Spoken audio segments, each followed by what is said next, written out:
following podcast is being brought to you by the Defy Life Podcast Network.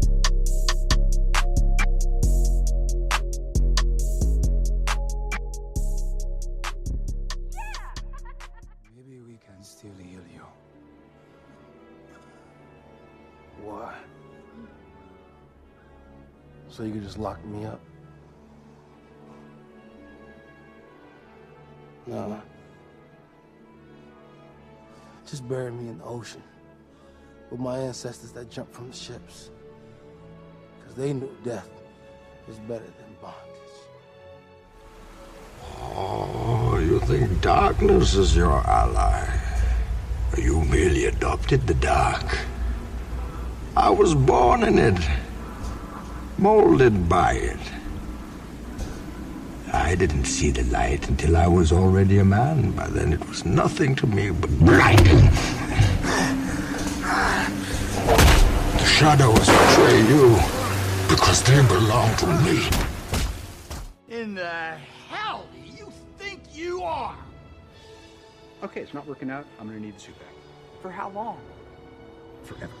Yeah, that's No, please. Let's have it. You don't understand. This is all I have. I'm nothing without this suit. If you're nothing without this suit, then you shouldn't have it, okay?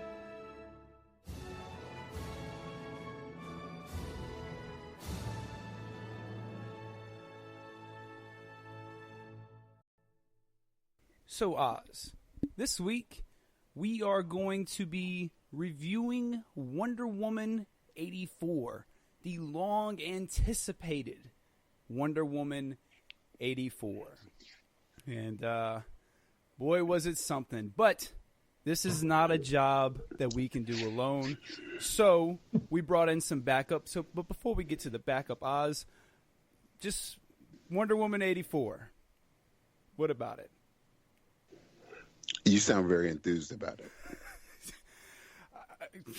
Spoiler alert, I fell asleep before the ending, so I had to go back and rewatch it.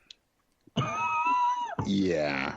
I kind of got that sense out of you that you took a nice nap. You sounded very restful after watching it. So. Yeah, so there's that. But like I said, this is not a job that we can do alone.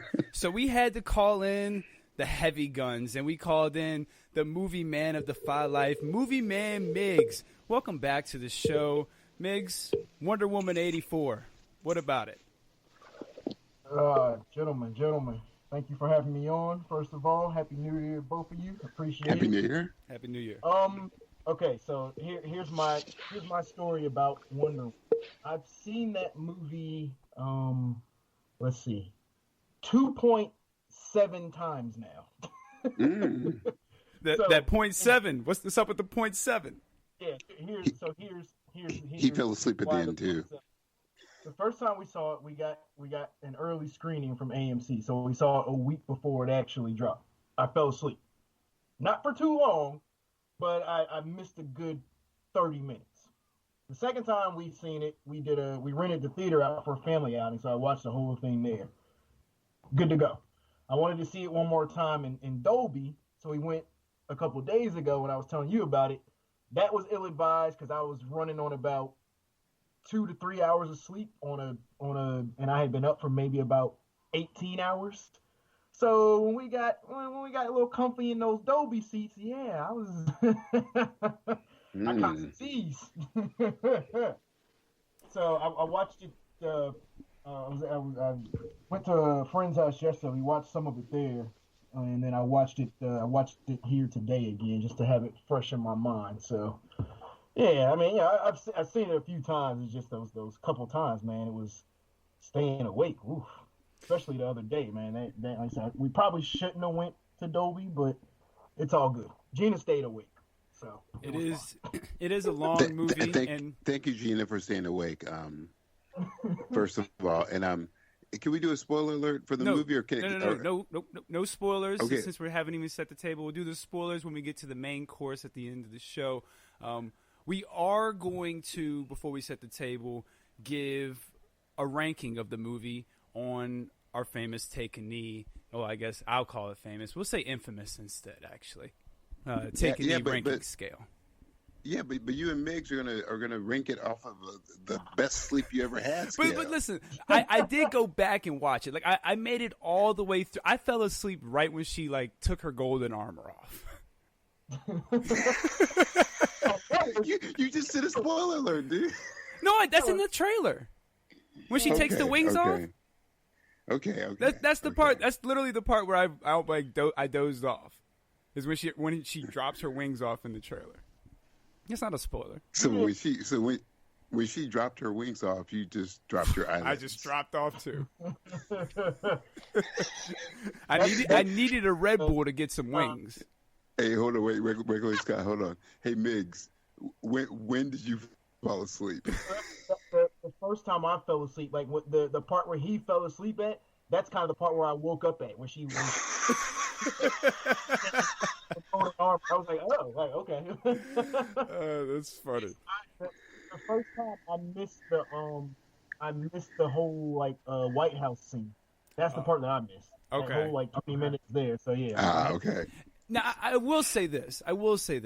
This movie is not nearly as bad as people say it is. Like it's definitely not like the worst movie ever, or this piece of trash or nothing. It's definitely not the worst movie. It's not a good movie, but it's certainly not as bad as people say it is. Yeah, I mean, people are gonna have their opinions, and that's fine. If you think it's terrible, okay, fine. But these people that are just going in, like you say, like it's the worst thing ever. It's just like, no, I can't agree with that. I can't even agree that this is a bad movie. It's not bad. Great. I think it's a bad movie. You think it's bad? Okay. I don't know, man. Maybe we can split the difference. Say it's on par with the rest of other DC movies, except for Shazam. I wouldn't think like this. As far as Wonder Woman, like I put Wonder Woman in maybe like a second tier, like first tier movies that were like really, really exciting and stuff like that. I mean, you got your Man of Steel, you got your Shazam. Mm-hmm. I mean, and Wonder Woman, right? Those are like the top tier as far as I'm concerned, as far as the DC movies. And then like your second tier stuff. I mean, I put BVS in there. Like Birds of Prey, Wonder Woman. Now, those have varying degrees. Like, like Birds of Prey. I thought Birds of Prey was fun, but I wouldn't put Birds of Prey over Wonder Woman 84 just because Birds of Prey had a lot of fluff too and a lot of crap that I was just like, what is this? It's interesting. So what about Aquaman? Aquaman, I mean, I wasn't huge on Aquaman. Aquaman would be in that second tier too, where it was okay. Yeah. It didn't blow me away. I'm not big on the character, but is the movie bad? Heck no, man. Mm-hmm. No. See, the visuals were cool. I mean, the dude, he's got the Aquaman thing down. He's probably gonna play that character for a few more times. I'm good with that. It's just like when that movie, it didn't blow me away. Okay. And that's just because too, like I said, I'm not big on Aquaman. I never have.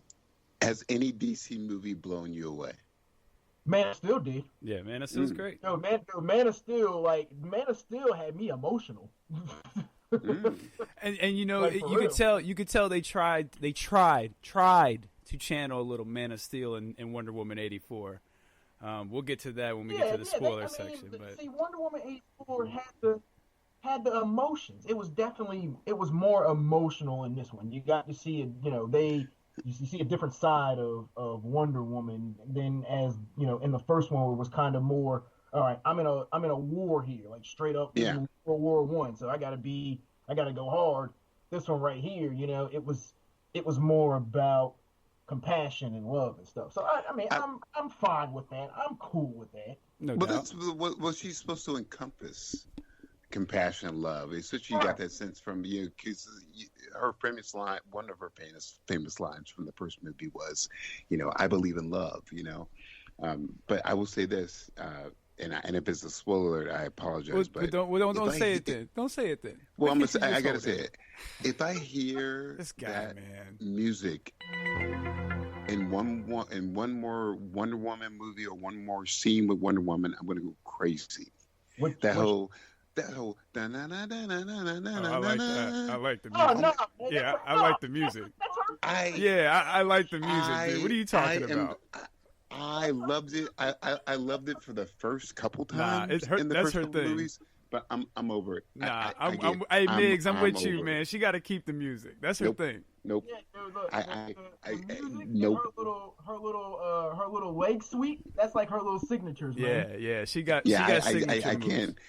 Maybe, you know what? She got crowd I was pleasers. So disappointed in the movie. Well, not disappointed. Maybe the movie just didn't do it for me. I was like, you know what? Let's go ahead and establish. Yeah.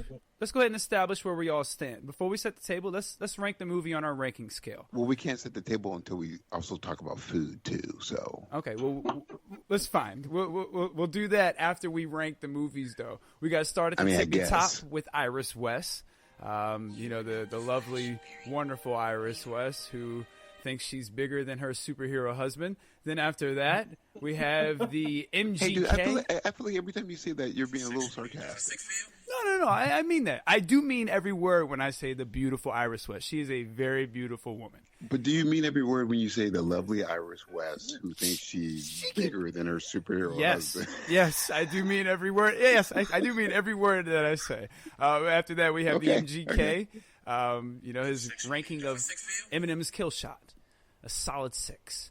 Under that, we have the Jar Jar Binks. Which hold on. Here we go. Which I cannot stress enough to say. This dude had someone called him out. Called him out on the album. Said, "Yo, this is you're trash." And he said, "You know what? You're right. I'm about a 6. Yeah. So just to remind people. So that's all. Under that, we have the Jar Jar Binks. Self-explanatory. And then under that, we have Uncle Oz's favorite character, the Jimmy Olsen, the guardian of the CW verse. No longer the Arrowverse, the CW verse. One of the greatest characters ever created. And if you think about Black Jimmy Olsen in Supergirl, you see the first season that they have this kind of the first episode, couple episodes actually, where there's kind of like this mystic kind of like, ooh, who are you? Until she's like, yeah, you're human. I'm gonna stick to Mon-El, who's also super too. So I was like, okay, gotcha. Yeah. So there's that. Migs, as our guest, we'll start with you. You've seen the movie the most amount of times. What would you rank it?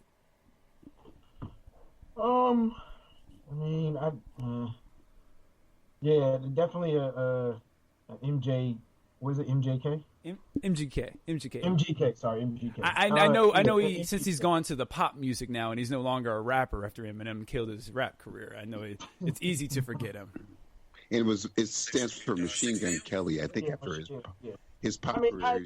I'm not really big on numerical ratings and stuff like that, but if we're gonna do it like that, I'd give this like a solid 6.5, maybe even. You know what? Maybe even a 7, just because I really like Gal Gadot as Wonder Woman. She's amazing. Very good. Awesome. She's very good. She's really like personified that, and she does a great job. And even in some of like kind of the more kind of slowed down, dull parts in that movie, she's carrying it. Mm-hmm. So I guess in honor of Wonder Woman, normally we add an Infinity Gauntlet to kind of boost it a little bit. So in honor of Wonder Woman, we'll add a Golden Lasso. Yeah. Okay. Oh, that's very sweet. Yeah. So we'll do an MGK with a Golden Lasso. Machine Gun Kelly with a lasso. How about that? Yeah, I like that. Okay. So a strong 7. Oz, where do you stand on the ranking scale? I didn't hate it. Here we go. I still think DC has a ton of work to do.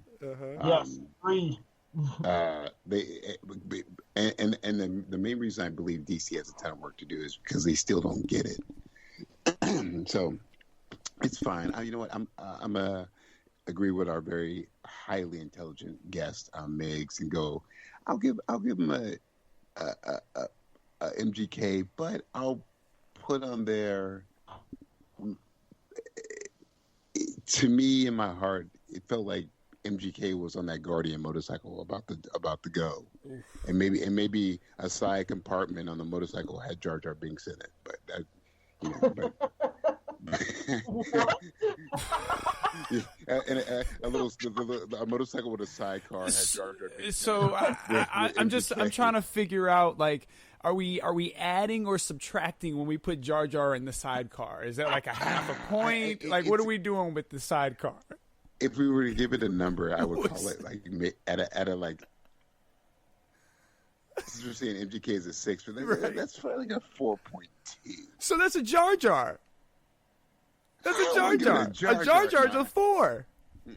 That's a 4. A Jar Jar's a 4. No, because if I put wait. If I put Jar Jar on that motorcycle, that meant that he was driving. But if I put him in the sidecar, I mean, like it's a bad movie because he's a passenger in a bad movie. Yeah, but why would you go all the way and do all that when you could just do like a Jar Jar? And so you said a 4.2. So why not just do a Jar Jar? Out of a 6. Out of a 6. MGK is a 6, right?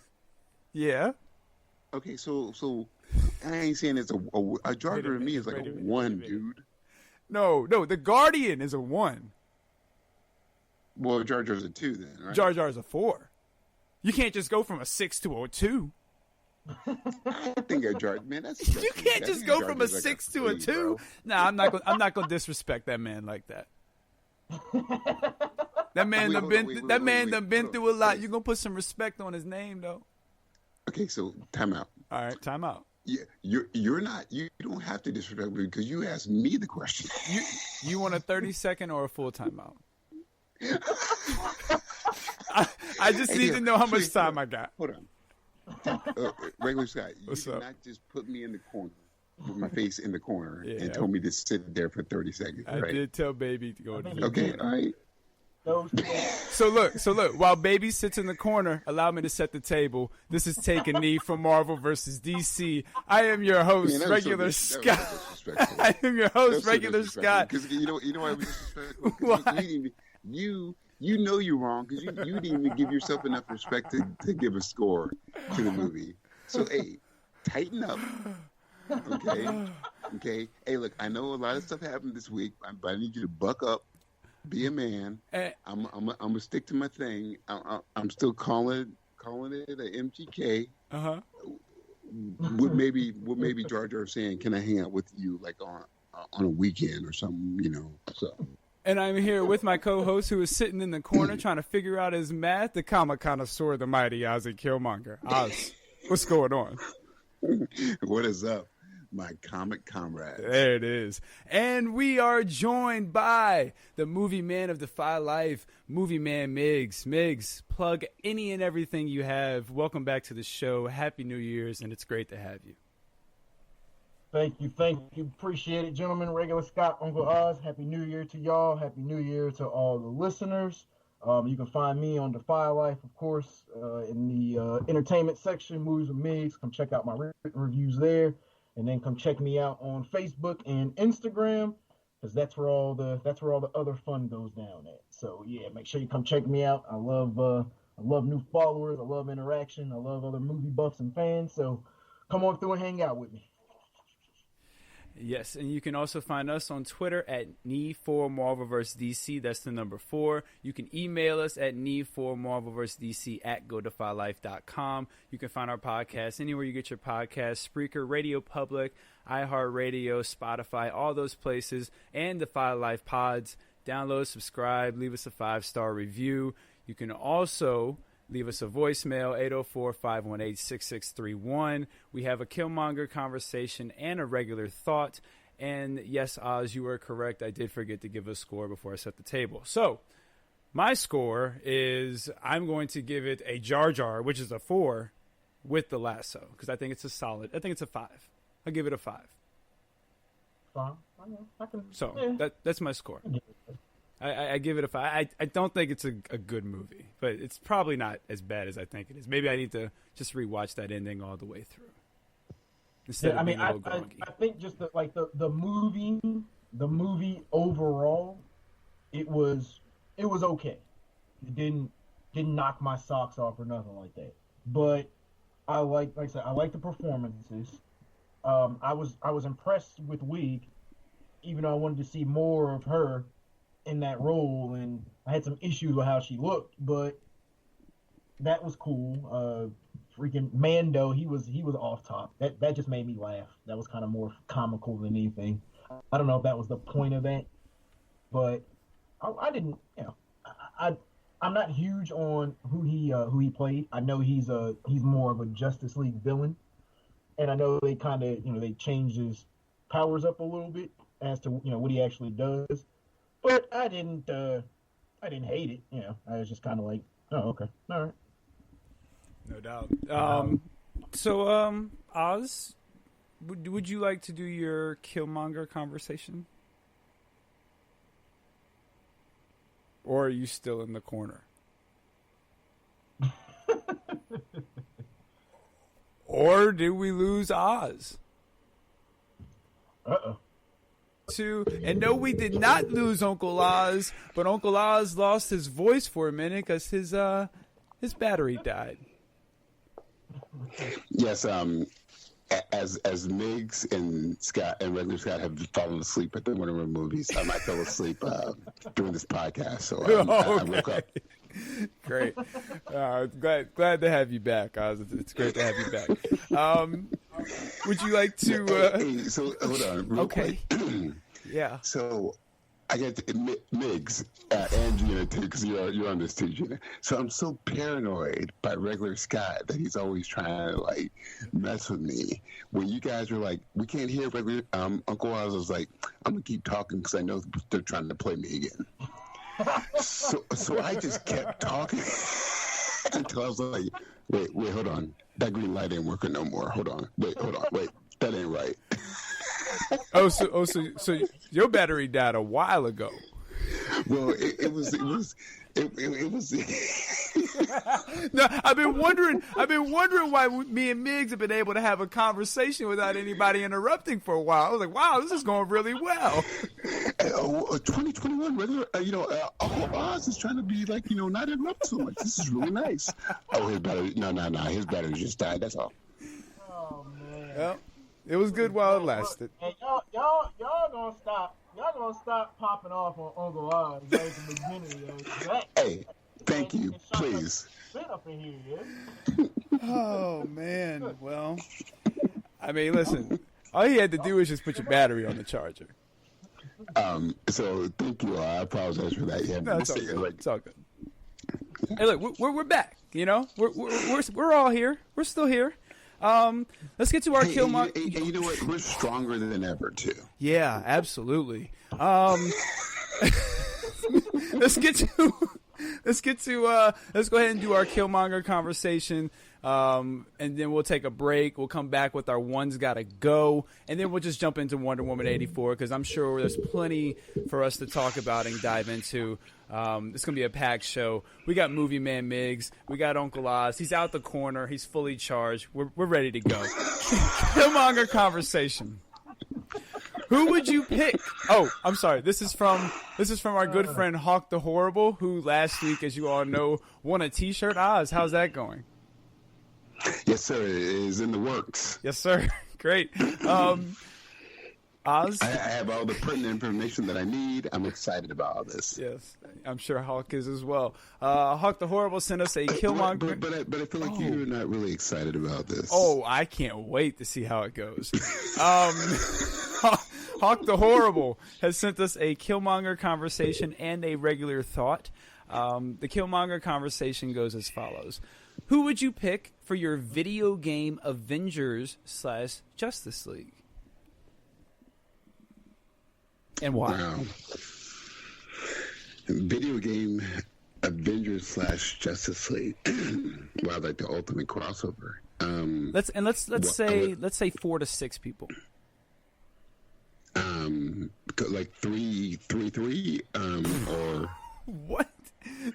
Not like you're like you're picking your Capcom lineup. Like, who would you pick for your Avengers lineup? Like, pick 4 to 6 characters you would pick if you had to team up. I'll pick 4 for each. I would do, just because of the video game, the nature of video games, I would do Superman. No, I don't think you understand. I don't think you understand the question. I'm pretty sure he's saying, like, who would you pick? Like what characters would you pick? What video game characters would you pick for your Avengers Justice League team? As in, like, what DC and Marvel characters? No, like, what video game characters? No, he's saying make a Justice League team or make an Avengers team. Oh, out of video games? Yeah. Man, that's not fair. Marvel characters. Okay, well, check this out then. I think, right? Or am I wrong about that? Like, am I reading it wrong? You're wrong, but I'll appease you though. No, please don't, because I don't want to do his question wrong. I thought that's how the question was. You're probably right though. Let's read the question again. Try it again, but enunciate. Okay. Thank you. Appreciate that. Appreciate the support. Kilmonger conversation. Who would you pick for your video game Avengers / Justice League of America, and why? Okay, well, so let's go with your premise. I'm not the most video gamers person, but I'm gonna tell you like this: I would put Link. Oh yeah, Link's your guy. one. Link's definitely your guy. Yeah, Link's my dude, man. And then, I would do. I always want to call him Snake, but that's not right. From Metal Gear. I think his name is Snake. Okay, cool, good. I would put him in there too, just because of all his resources and everything. Since there is a Dragon Ball Z video game, I could use some Dragon Ball Z characters, right? Yeah. Okay, so I would. Forget that. I would do Ryu, just for Street Fighter, just because he's got the ultimate potential power there. Mm-hmm. Man, some other characters, man.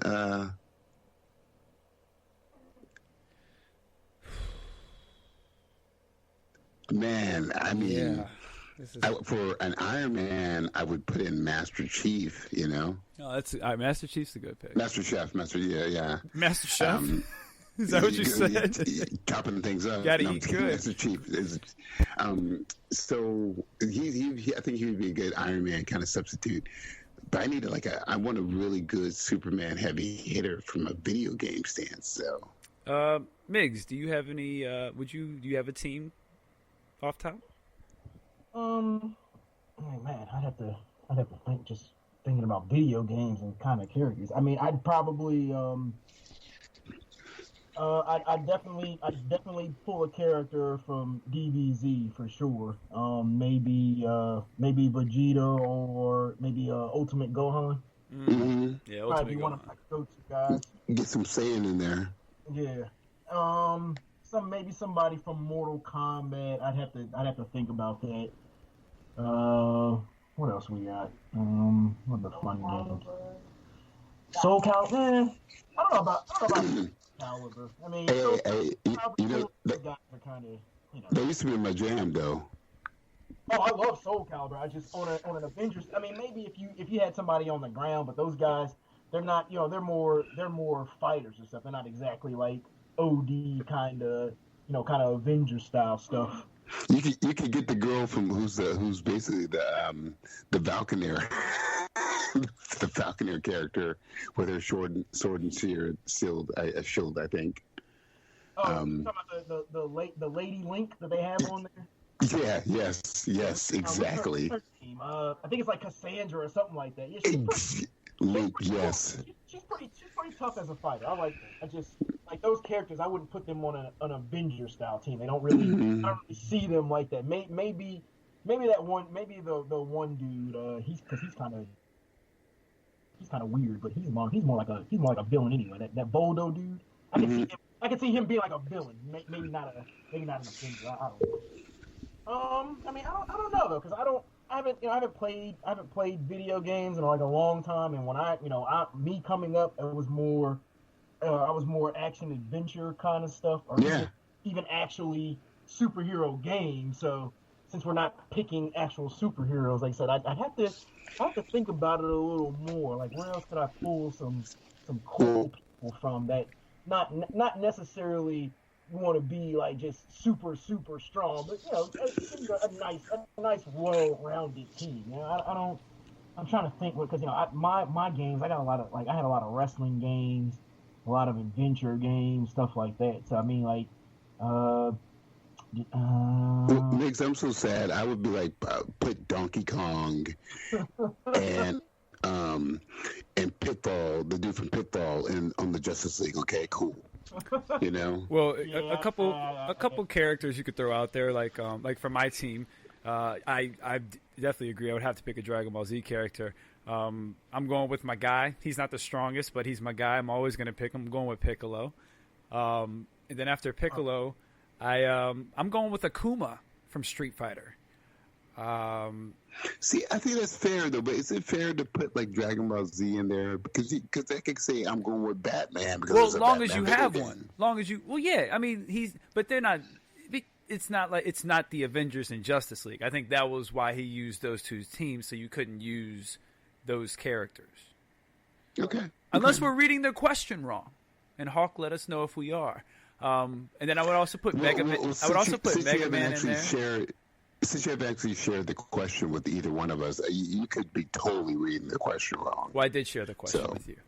We don't have any proof about what the written words are. You could be making it all this up. I said okay. You know what? Let's. As a matter of fact, I want to see the actual text or email that came through. You know what? Okay. I will include a screenshot of the Kilmonger question in the show notes just for you, Oz. You're not going to steal my vote, dude. You're not taking my vote. You're not taking my question. Well, okay, that's what I'm saying. I got 2021. It. No doubt. Okay. Well, let's move on to he has a regular thought as well, and I think you'll be very curious to hear what the regular thought is, Oz, from Hawk the Horrible. Okay. Regular thought: if Uncle Oz trained his body and his mind with Master Roshi, could he beat Yamcha? Hashtag Uncle Oz rules. Hashtag regular thought. Oh, this is great. Hey, Ray Scott. What's up, big guy? You need to be sincere and really apply. If I really trained my body and my mind, okay. I'm gonna be real serious about this. So, like, man, let me be real with you. You know, if Oz really got down to it, got the diet, and Master Roshi, put him through the work, taught him the Kamehameha, just like he did Krillin and Goku in Dragon Ball. Well, actually, not Goku, because Goku got it on the first try. You're not getting it on the first try. And I was eating right too. Yeah, okay? No doubt. So I guess you'll be more like a Krillin because you'll end up getting lucky when you get it. But yeah, I think you would do a really good job of almost having the breeze of your punch hit Yamcha before he moved and kicked you in the back of the head. Like, I think you would get really close to having your breeze almost touch him. And I think he would be really impressed. And I would be really impressed.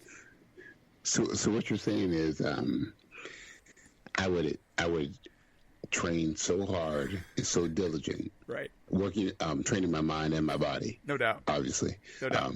And I would face my opponent, Yamcha. And we would look ourselves in the eye, and within 2 seconds, he would take me out. You're going to look...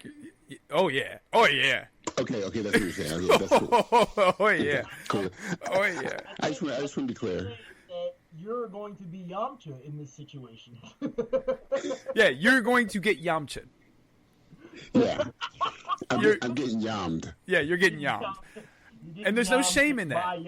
Yeah, there's no shame in that. Most people would get yammed by Yamcha. You know? Okay. That's fine.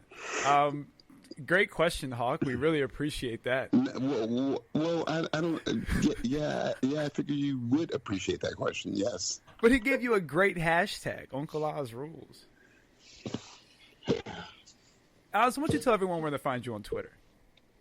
You can find me at Ozzy Will. That was a weird transition. I'm trying to. I feel like I just checked my Twitter a week ago. I might have lost 13. What? But I gained 8. So I'm feeling pretty good about things. Why you just ain't say you lost 5? Because I don't pay attention to that stuff, dude. Right. But you paid attention to how many you lost and gained, but not what the equal was. Is that right? I'm sorry, say that again. Is not what it equaled was. Okay, I got a little confused. Is the cold affecting your brain? It's not cold though. See, it's not cold. Again, I'm nice and toasty, and my battery's fully charged, so I won't be dying on the show. Well, I can definitely hear that. I can hear the heater. You hear that generator in the background cranking it on and going on. No. Actually, I feel like I can hear the actual heat. Oh, got it. Great. We're going to take a commercial break. I got to make sure the heat's not overheating. I see some smoke in the back. Let me go get some water. I'll be right back. Bring all the smoke. No. We got to get rid of the smoke. I'll be right back.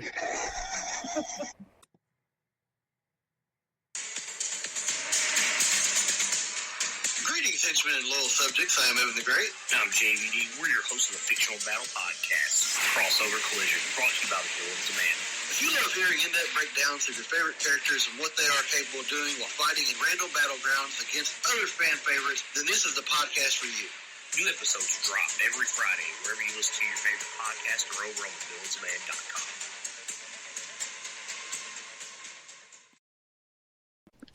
And we are back. And no, we are not eating organic food. Shout out to you, Uncle Oz. We are joined we have to talk about food, though. So. All right, we will talk about food right after I plug the Villains Demand. Make sure you check out the Crossover Collision podcast. They had the Heavy Hitters edition where they had the Flash go up against Monica Rambeau, also known as the Spectre right now. Very, very interesting fight. Very good. Very different feel for this show. Definitely something to go check out. Make sure you follow those guys. They do a great job. Yeah, we could talk about food. Oz, you just said that I should start eating some organic cupcakes. Migs, what's your favorite movie food or movie snack? And it could be at the theater or at your house when you watch the movie too. Yes. Oh, with theater, I like to bring a burger or a taco in every once in a while. You gotta switch it up on them. You can't be supporting theaters buying their stuff all the time. You know what I'm saying? Yeah, no doubt. You gotta smuggle some stuff in from like the dollar store or the fast food joint to make it interesting. You know? Yeah, definitely. So I like to, there's the main AMC I go to. There's a burger spot right next to it. They're pretty good. They make them fresh to order. They take a little while, but I like to bring one of those bad boys up in there. Okay. Like literally, like just hide in your jacket, or do you buy popcorn and put it in your popcorn thing and say, "Oh, cool." I've walked in there with the burger in my hand before, and they.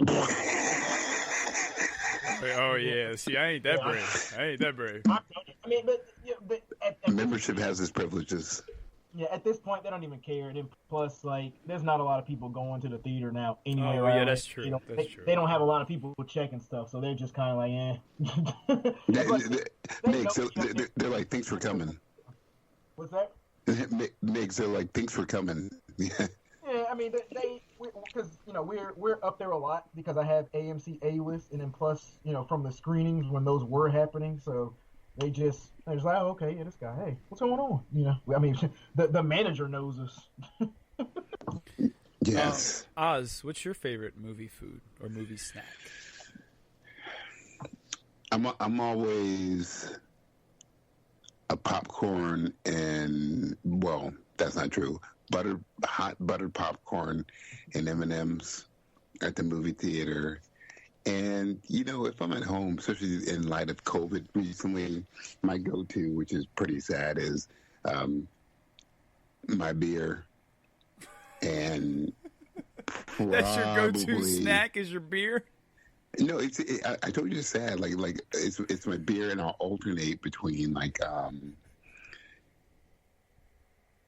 I'll try something super healthy. My wife always gets hummus, so we'll get this. I'll do hummus and celery, or I'm just going. Maybe I should have these leftover steak bits and steak and fries. So. Okay. Right. Which is a gateway drug, because then I'll just like go, oh, here are the fries, here are the steak, here's the cheese. Well, and if it's steak and fries, it's not really a gateway. If you're asking for steak and fries, you're getting what you asked for. Well, but the stuff I make though is always like, so right. I'm trying to be better in 2021 as I train my mind and my body like you for said, perfection. Like you said, dude, you gotta get that body right. So for me at the movies, it's got to be cookie dough bites. Those are those are definitely my favorite movie snacks. Things, man, they charge like $8. Migs, best believe I am definitely taking your advice and going to the dollar store and getting 5 of them joints for $5. Okay, Migs, no, he doesn't. No, he doesn't. Yes, I do. Oh, absolutely. He buys two boxes at the theater. No, that's $20. That's $15. That's $15. And this dude, Migs, this dude is trying to set up a layaway program at the movie theater, talking about can I come in on the first of the month and make a payment? Nah. Yeah, I ain't never heard of the layaway at the movie theater. That's a new one. That's terrible. But yeah, and then at the house, I'm going with a nice pizza. There's nothing like having a nice pie that is good. with a movie. You gotta have pizza at the house. You definitely gotta have pizza watching a movie at the crib. Yeah, that's good. That's like smart. Nice that's a good one. Yeah. So there's our food talk for today. Or you can still do some popcorn at your house too, or some chips. While you're watching it. But I feel like that's a given. Like I feel like you're going to have either chips or popcorn when you watch a movie, regardless of where you are. Like you're going to snack on something. But you know what I mean? I'm not big on popcorn though. I never really was. Like when I get popcorn from the movies, I get the kids pack because it's a small amount. Right. Yeah. I'm good with that. I don't need that big ass bag of popcorn. Like that's Gina. She kills popcorn. I'm good. Just give me a little bit. Gina, that tub of popcorn, man. I feel like they're just trying to get over on you, man. Because I'll never finish it. See, like she kills the popcorn, so she'll do it. Oh. Me, I'm like, once I've had enough, it's like I'm good. And then for some reason, I always get that little piece of kernel stuck in my gum, and then it goes all the way up in my gum, and it takes forever to get out, and I can't stand it. Oh, by the way, that drives my son crazy, dude. Yeah, I flip out. One took me like a whole day. I'm literally playing with my gum with my tongue like a maniac all day until I got that thing. I was so irked. So do you do butter on your popcorn, or do you just keep it like straight up? Dude, no. Okay. I'm good with all that. Like I said, that's the butter and the popcorn and the salt and all that. That's Gina's thing. She's. Well, I get the kids thing, but I put the butter on it because I'm like, go for it. But then after a certain amount, you're like, I'm good. Yeah. See, I mean, because like I said, I'd rather just probably. I'd rather eat maybe some candy or something like that over that, and even just ugh. Well, let me tell you, there's this place called the Bear's Tooth Grill and Pub in Anchorage, Alaska, when I used to live there. You could order food while you watch a movie. I think they have one here in Stony Point, but dude, they would have these like chicken burritos, salmon burritos that were just crazy, and you're just sitting there chilling with the movie, eating this burrito in this little environment. You would love that shit, Migs. Oh yeah, they when I lived in Virginia, I went to the Center Bistro when they first opened those things down there. It was in what was that, Short Pump? I think it's in Short Pump. It's cool. Those are cool. It's just that you spend a lot of money on the food. And oh yeah. It's kind of like, okay, it's cool for the experience, but at the same time, it's like I don't want to be spending $50 on a movie and a little meal when the movie's over. I'm like, man, I'm hungry again. Yeah. that's the only thing with that. I mean, it's fun though because we like to. I don't know if you guys. I don't know if you guys have you guys been to the Alamo Drafthouse theaters? No, I haven't. I'm an AMC guy myself. Okay, yeah, I am too. But you've been to the. Haven't you been to the Cinema Bistro before, Scott? Yeah, I have been. I have been to I've been there to the cinema, but it's not like one I go to regularly. But I've been to a Cinema Bistro. They don't go to those on the regular because that crap gets expensive. But yes, the Alamo Drafthouse is kind of like Cinema Bistro too, where you can order food and different items, and then they have items that are movie themed. So like we went to a Spaceballs sing along kind of thing, or not sing along, quote along. So like throughout the movie, certain quotes come up on the screen, and the whole audience says them together. So they have like a Rocky Horror Picture Show.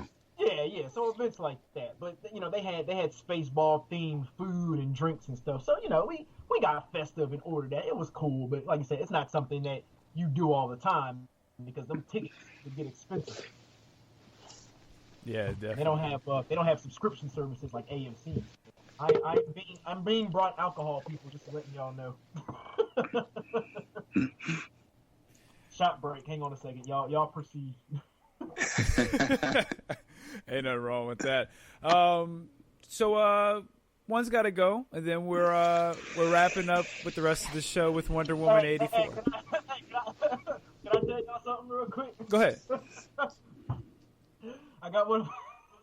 I got one of my brothers from another mother over here, and he says that Oz sounds like Don Cornelius. Oh, from Soul Train? Yeah. Oh. I want to tell you, that is the best compliment I've heard in forever. Hey, Don kept it real for a long time, dude. Don and the Asian lady with the long hair, with the long straight hair, they kept it going. They kept it going. That's your era. Huh? That's your era. My bro said they was banging. He said Don was beating them cheeks. Dude, yeah. He dance for shit, but he was beating them cheeks. Dude, trust me, he was like, "Look, girl, I'm gonna tell you one more time. You can come here." Man, dude, the lost years of Soul Train, okay? Because when Soul Train was on, and when it was on like broadcast TV, this is before people were quote unquote woke.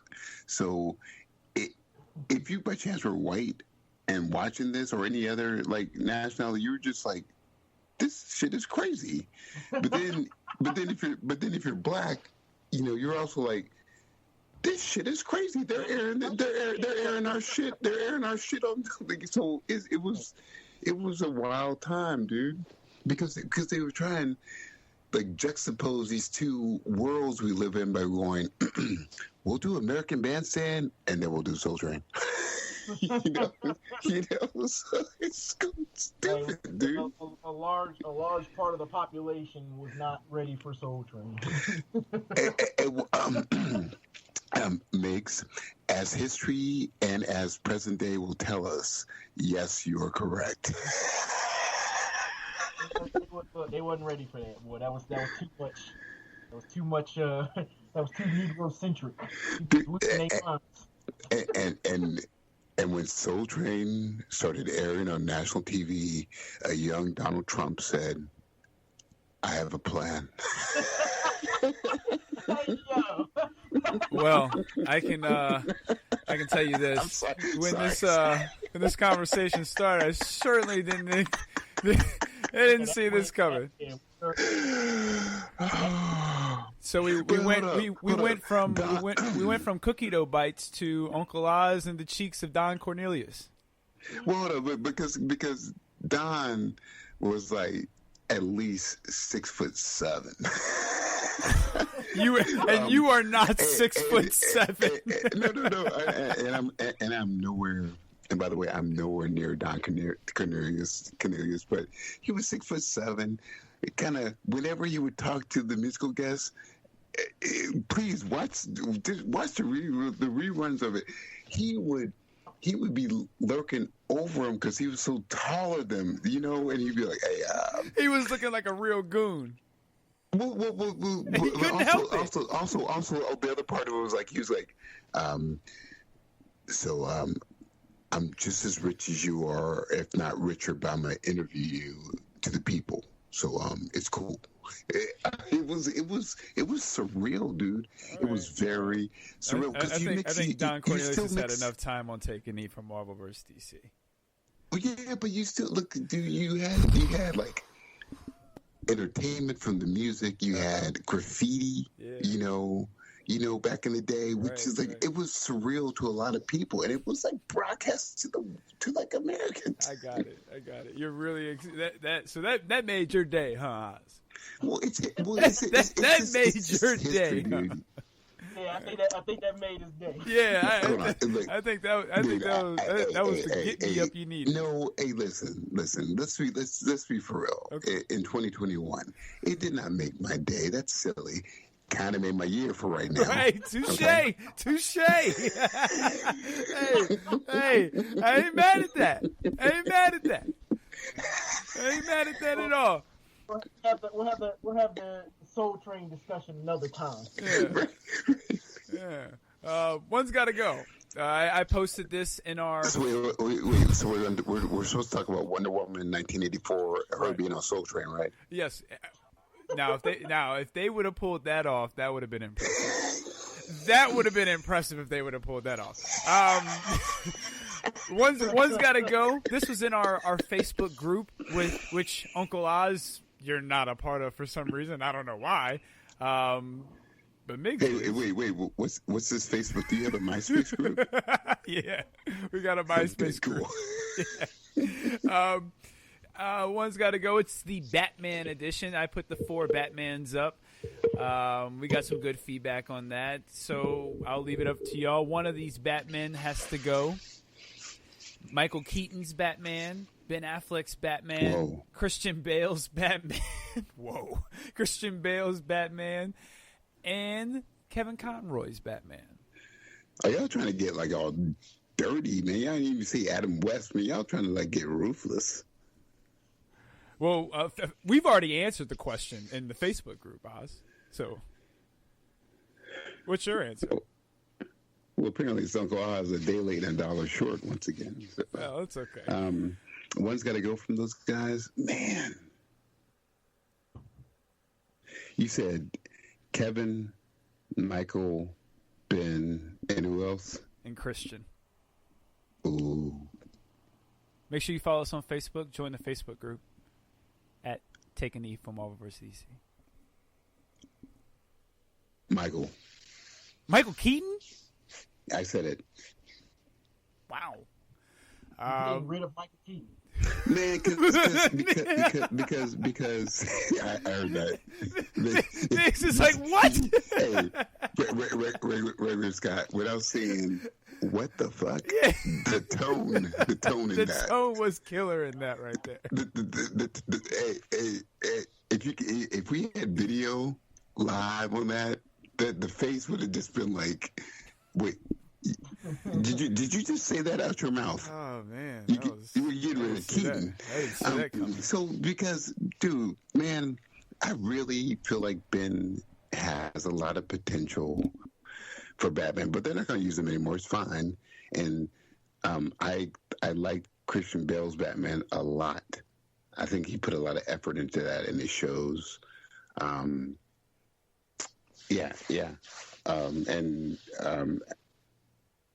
And Kevin is just like he basically was a template that everybody else based their stuff on, except for Michael Keaton. Well, even kind of Michael Keaton for a little bit. Migs, I know you answered in the group, but just let everyone know again which one's got to go for you.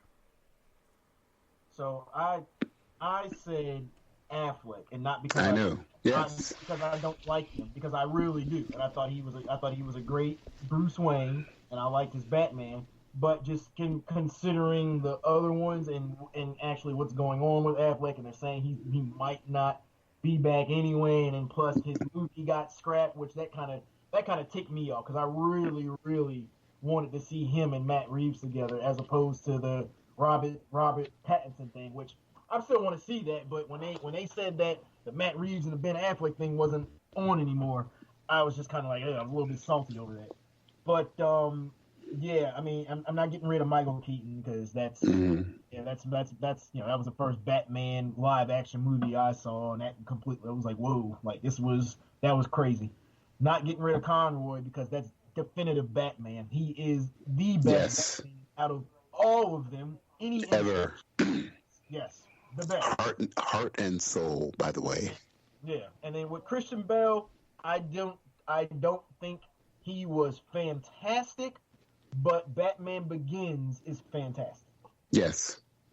So I'm not getting rid of that. With Batman Begins, they started to like that started not started, but it was a good DC. It's like people always, everybody, not everybody, but a lot of people, their go-to was The Dark Knight. But there's those pockets of people that are like me and are like, no, Batman Begins is the better movie and the best movie of that trilogy. Well, I would put like Man of Steel and Batman Begins as a perfect kind of like, ensemble piece, And origin stories, yeah. I mean, because that's the only live action origin story we have for that. All the other movies was already established. Like, absolutely. Say that Keaton's movie was an origin story. No, the hell it wasn't. What are you talking about? No, it had nothing to do with it. He didn't start there. Well, with Batman Begins, it is an origin story, like you said, because it has two big points in the story. One, when Thomas is talking to Bruce, talking about from the cave experience, when you fall down, getting back up, that kind of thing. And then Ra's al Ghul talking to Bruce saying, what your father did wasn't your fault. He's always in conflict with those two things all of his life. So that is definitely an origin story for sure. So yeah, man. But I'm just like I said, I wanted more of Affleck. I wanted that solo movie because Matt Reeves is a great director. Affleck does his thing. And, he's good in the director's chair too. So I'm sure he would have had some insight and stuff like that. And then plus, people don't realize, or maybe they just didn't know, Ben Affleck is a freaking comic book nerd. He's into it. So, yeah, so that's what I'm saying. Makes like there's so much potential left in that dude, man. They should just let him fly one more time. Well, see, he had, they had the whole thing with, Justice League didn't do the numbers, and it was a fallout with that, and then he had personal issues and all that stuff. And then he always has personal issues. Yeah, this dude, that movie that he made, The Way Back, was like about him. It was crazy that he actually made that movie about a basketball coach that was dealing with alcoholism. When that was like him. That was like, dude, that was you. They're like, how did you research? He's like, it was my life. So right, cool. That's basically what they did, and just added the whole basketball coach thing in there. So I was like, okay. Then they said, all right, Affleck's good to go now. He's gonna have a series on HBO Max instead of a movie, and I'm like, oh, okay, that's cool. And the next thing you know, yeah, Affleck's gone. Sorry. Yeah, man. It'd be like that sometimes. Yeah, it does. Yeah, man. A couple of the reactions from the Facebook group, we had the Villains Demand. They said, "See you later, Bale." Our good friend Steve from the Nerd Cantina said Bale. As Biggs also said Affleck, and Justice Freeman also said Bale. And we also had JD, our good friend JD, who I co-host the Pro Wrestling Showdown podcast with. Cheap plug. Yes. Make sure you check that out. On the last episode, we previewed Wrestle Kingdom, which has come and passed. You can see how we did on our predictions. We had a real good talk, and we also spoke about Brody Lee. He said Batfleck sucks. So a lot of people said Bale. JD's not a fan of the Batfleck and the Batman vs. Superman universe. I thought he embodied him well. Yeah, I did too. They like I said, it just in the movies and stuff, just kind of compare because I like BVS, but BVS should have been way better than what it was. Yeah, I think that's the issue. It was just a big disappointment. Now I wasn't disappointed with BVS. It took a couple of viewings for me to be like, oh, okay, I get it, and it hit me more. And then when I watched the Ultimate Edition, that little bit of extra kind of helped out too. I think with BVS, they showed too much in the trailers, and then some of that story needed to be written better. Now, and the CGI was stupid. Yeah, Justice League was disappointing, but that opening scene with Batman, where he was like investigating the parademons, that was great. That was freaking awesome. That was straight up Batman right there. No doubt. So now let's go ahead and play the spoiler alert a few times. We're going to get to our main thing. We are going to talk about Wonder Woman 84 full-on spoiler editions. It is main event time. Oz, Migs, whichever one of you would like to start, the floor is open. Wonder Woman 84, spoiler-filled discussion. Here we go. All right. So, let our guests run. I mean, so where should we? I guess we could just start from the beginning. I mean, like I said, 6.5, 7. We'll teeter on that level as far as I'm concerned. Maybe 7 is a little too high even for me, but like I said, I really like Gal Gadot in that. She's awesome as Wonder Woman. I just think that that runtime should have been short. It shouldn't have been 2.5 hours. I think, and you see a lot of complaints with that. Just kind of looking at people's reviews and what they're talking about and the things they had issues with. That 2.5, that should have been 2. It could have been cut big time. That middle scene with after Steve comes back, it's just kind of fluff. And I get it. They're showing 80s stuff. They're showing them together. They got to be together. It's been 70 years, all that kind of stuff. So I get it. It was just kind of a little bland. Just a little bland. For me, a lot of what really worked in this movie is what worked in the first movie, and I just probably didn't get enough of it. I thought Chris Pine was fantastic as Steve Trevor, and I guess I wanted more of Steve Trevor in the movie, and the parts I really enjoyed was mostly the ones with him in it, and I kept watching Chris Pine as Steve Trevor thinking, this dude should have been Hal Jordan. Like, he should have been Hal Jordan. Like, he just fits a pilot. Like, he just fits as a pilot. Like, he should have been Hal Jordan. But see, those guys, Hal Jordan and Steve Trevor, they're kind of like, you're saying that because those guys are kind of like the same people. Like, if you look at Chris Pine's roles, he's getting into that typecast thing now, ever since he played Captain Kirk. Because Steve Trevor's kind of that same kind of... He's just cocky. But I say that as in he should be like a leading guy. Like, he should be leading a movie. I get the leading guy thing, but I think with Chris Pine, he's starting to play this like cocky lead guy who will, but I'm sensitive, but I go out, I'm like, just stop that stuff. But he wasn't even, he's not even cocky in this. Like, he's not even cocky. He's just more so just like awestruck. He's not cocky. Like, to me, he's not cocky in Wonder Woman 84. No, I see, when I say cocky, it's if anything, he's incredibly super humble. Give me a second. Well, you cut me off initially, so okay. I'm just saying. So let me try and be like agreeable and just say, cocky. If cocky is the wrong word, then it's this weird mix of arrogance with. Arrogance is a better word. Maybe it's self-righteousness. I don't know. It's so weird. Because I don't like seeing him what I'm doing right the way he's playing now, because I keep seeing him as a Captain Kirk, as all this. I wish they would. See, I didn't get that vibe at all. Hold on, we're gonna keep reviewing, but I wish they would have did something where they would have had, instead of Wonder Woman 1984, they did a Wonder Woman 1941. You know, no. So I don't. That's know. all. That's what I would have wished. Yeah, I don't get this the Captain Kirk vibe at all. I don't think they were similar at all, except for being pilots.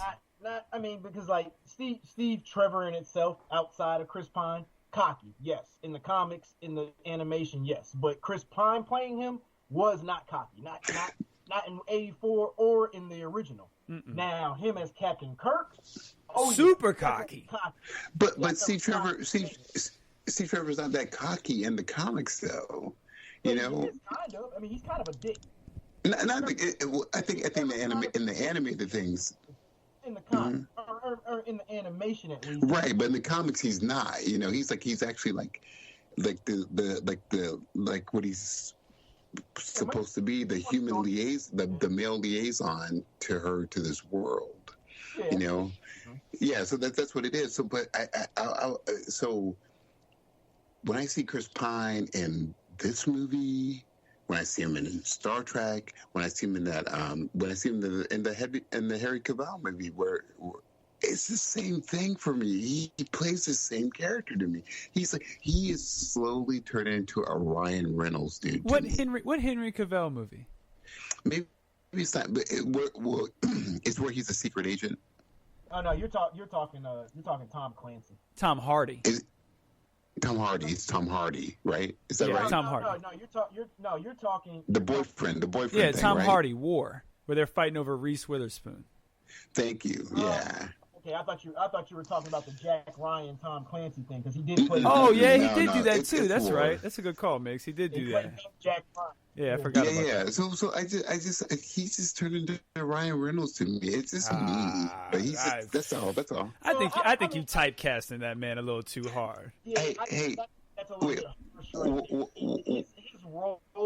His roles might be a little bit similar with the characters, but I don't think he's at Ryan Reynolds just yet. Yeah. Ryan Reynolds plays himself in everything. Let me be perfectly clear. I'm the same person that said that Polar was awesome. So just give me just bear with me, please, okay? You know, you were the one that said Polar was better than John Wick. Shout out to V. Yeah. I thought Polar was a cold John Wick. So I can be wrong for sure. But I don't want to. Maybe I'm just saying I don't want him to turn into that. So I think you're saying you're just sick of Chris Pine. I feel like you're over Chris Pine, and that's fine. I get like that with some actors. No, maybe I'm just saying. Maybe I'm saying that I wish there was another way to have brought him into the movie without that being the way they brought him into it. I agree with that too, and I was going to talk about it. The way that he got wished back was kind of lame, but then when I watched it again, I figured, okay, they set it up this way so they could show the apartment and have the little clothes scene and all that stuff. Now, they still could have written that differently if Steve had just appeared, kind of like some of the other wishes and stuff like that. I don't think they needed to have him turn into that guy turn into him. That was stupid. Yeah. It makes and I'll give you a Uncle Oz super soft heart thing. Yeah, so no one ever saw. Before you do that, and Uncle Oz what? Anyway, so no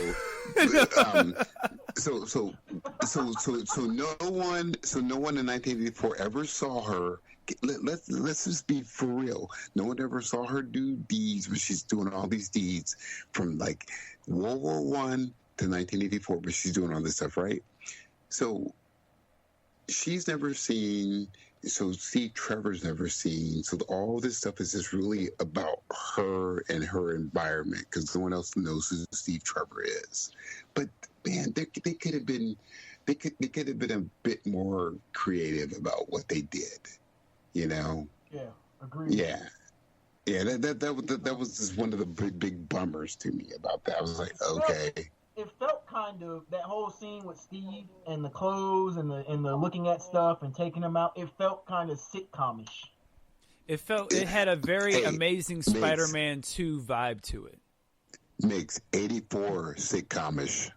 Yeah, I mean, it was like I said, it wasn't terrible, and it was comical, and for him to be in a new environment and looking at things and the fanny pack and seeing all that stuff, that was cool. I mean, like you say, I just think that you needed some stronger writing there. Okay, and yeah, that would just like I said, I don't think they needed to do what they did with Steve, how they brought him back like that. That could have been good. Let's hit on a couple of the villains. Hold on. Sorry. Sorry, man. No, please. You have something you're very adamant about. Go ahead. Very strong opinions. Let them out. Yeah, I do. And can we just touch on this? Mm-hmm. All this stuff where she's just like, I wasn't talking to you. I was talking to them. I was like, wait, what? You have a lasso of truth. Why didn't you just lasso his leg and make him reveal the truth? What are you talking? What scene are you talking about? Oh, this is towards the end when she's like, "This must be when I fell asleep." Hey, thank you. I knew that's when you're like, I'm confused. Okay, I'm a little confused. What's going on? This must be one of the. All right. Yeah, so that part bummed me out too because she was using that lasso for every ability except for its intended ability, and she could have got cheated to do her thing too with that. It's just there are some holes, man. It's fine, but she looks wonderful and amazing as a Wonder Woman. Yeah. Let's talk about the villains a little bit. Pedro and Kirsten Wiig. Kirsten Wiig. Pronunciate. I don't know which one it is. Okay. I'm just saying them both. I think we could say like Kirsten Wiig, right? Is it Kirsten or is it Kristen? Kirsten. Okay. Kirsten. Let's see. Let me see. And you believe me the first time I said it. That's what I like to hear. I mean, listen. If that's what you think it is, I'll go with that. I feel like she's a Kirsten. I feel like it's spelled Kristen. So that's Kristen. Right? Kristen Wiig. Yeah. That's Kristen Wiig. Yeah, you say tomato. I say no. If it was Kirsten, it would have been K-I-R. Yeah, you can't say that here because it's definitely Kristen. Yeah, that's Kristen. But let's talk about Kristen Wiig. If you want to call her Kristen, okay. But... yeah, that's a personal thing. I thought y'all disrespecting her wig, man. No doubt. Maybe she needs to have a wig. I don't know. So my whole thing with the glasses makes you dorky kind of thing. Like, did she really change that much after the whole transformation? Like, I didn't mind the glasses. I thought they were okay. Thought they were kind of cute on her. Didn't really bother me like that. Like, did she really look that different? I didn't think so. See, once again, classic overused trope when the nerdy person starts changing, and then first thing to go, the glasses. Next thing to go, my nerdy clothes, and then everybody can see my body now. Then what happens next? Then I start getting a little bit more bad, and I start wearing black and stuff. And and then all those people that treated me bad when I was a nerd, I'm about to tell y'all about yourselves. Now I did get a kick out of the Asian guy, the way he was following all of them, and like when she first went up to him and he like tried to talk to her, and she was like, what's up, guy? And he was like, no, I'm not interested in you. And then at the rest of the movie, he was just following her around. And that was literally the next day. And that was great. All she did was change. She took her one shirt off and changed into something else. And next thing you know, hey, baby, what's up? Like, what? It was like that the rest of the movie. That dude was just on her every word. It's like you said, she didn't really look that different. She had some stuff on that was a little bit more form-fitting, but it wasn't like she just completely changed where it's like, oh my God. It was like, dude, she looked like that the day before when you were being a dick to her. Right. Well, there are two classic little weird tropes in this movie that kind of that's why I'm not a big fan, Well, you gave it a solid rating, so you're. No, I put it a little lower, but anyway. So the two classic movie tropes that get all silly with this thing is one is and maybe they did it, and we're supposed to acknowledge the thing. All throughout the 80s, all 80s movies, any 80s like teen movies were just like, hey, well, let's have an experiment. See that girl over there? Oh my gosh, she's ugly. The nerdiest, crazy girl. Yeah, we're going to turn her into the beauty queen. And it's a classic thing. Glasses, all that stuff. So I don't know if they were kind of spoofing on the 80s thing, but that thing is, like you said, Mix, is so run down and run over. And I feel, to the director's credit and to the creatives' credit, I feel like they were actually playing up on that little motif about that, especially with Kristen. I think that they're all aware of that. So I feel like they were part of the gag. Maybe the problem is that we weren't really part of the gag on all that. But the other part of the thing that sucks about it is I hate when the mystical, magical black man has to like make some white person see the light. And you see that when she's running rapid, doing crazy stuff, kicking, almost beating this guy to death. And the homeless guy is just like, hey, girl, what you doing? And she's like, oh, I'm running away. I'm like, why did you do that? And then I'm like, did you do that as part of another 80s spoof again? Because like, this is too much for me. It's too much. So anyway. Yeah, I didn't really get that vibe from the homeless guy either. But those two things, because it's not like she changed at all after she talked to him. So I didn't really get that vibe from him. If anything, she went even further down the dark road after she talked to him. No, but she stopped because she was beating him up, and then he's like, "Oh, girl," I'm like, "Stop! Please don't do that, Bagger Vance," you know. So don't do that. All he said was, "What are you doing?" I don't. know, okay, well, I get Vance. it. I guess so. I guess he pulled his best Will Smith impression. All he needed, I won't say that. All he needed to do was have a set of golf clubs and go tee up. I guess. Go, hey girl, tee up. I just, I don't know so again, I don't know for myself if those two things were just part of the whole weird 80s aspect of stuff, or was it just going, we don't know what we're doing. So. We got a lot of negatives here. Let's talk about the fight scenes or lack thereof. We didn't talk about Mando though. What y'all think of Maxwell? We do gotta talk about Pedro and his over the top performance. The whole time, up until this movie was released, I was just going, "Oh, whoa, Maxwell Lord, man! I wonder if she's actually gonna kill him." And then, at the end of the credits, I was like, no, she didn't kill him. So his role in all this was just straight buffoonery, I think it was over the top. See, my issue with Cheetah and Maxwell Lord is they didn't really feel like villains in this. This movie didn't feel like it had villains in it. It was just more kind of misunderstood people, and the whole story about absolute power corrupts absolutely. Yeah, sure. But were they bad? Nah. I don't. What they presented with both of them, they weren't bad people. They weren't villains.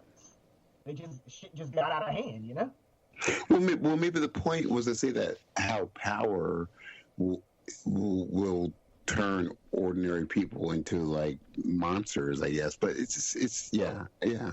That's the cliche right there. If there's any cliche, that's the cliche.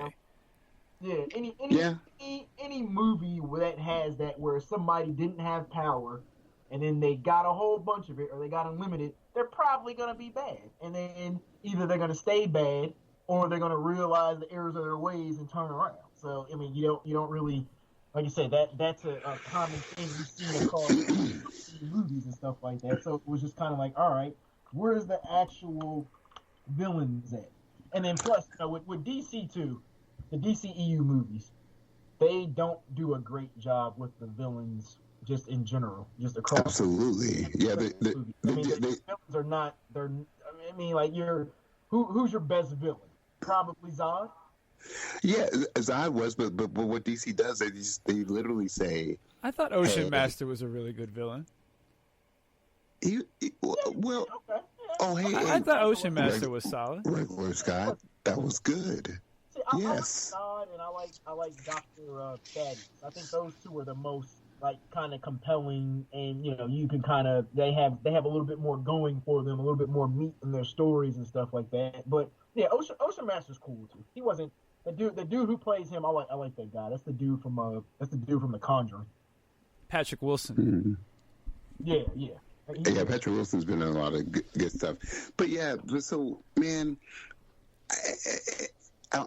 I'll get to some more positive stuff about the movie, but just one more thing that just left me overall when I finished the movie was, again, and I'm going to beat a dead horse. You did this stuff in the '84. What did you do during the Vietnam War? What did you do during the sit-in protests? What did you do during World War II? What did you do during all the lynchings and stuff? What were you doing? Listen, Diana.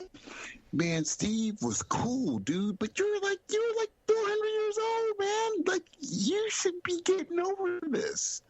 I'm like, there's some cool people out there. You not dating is your choice not to date. Yeah.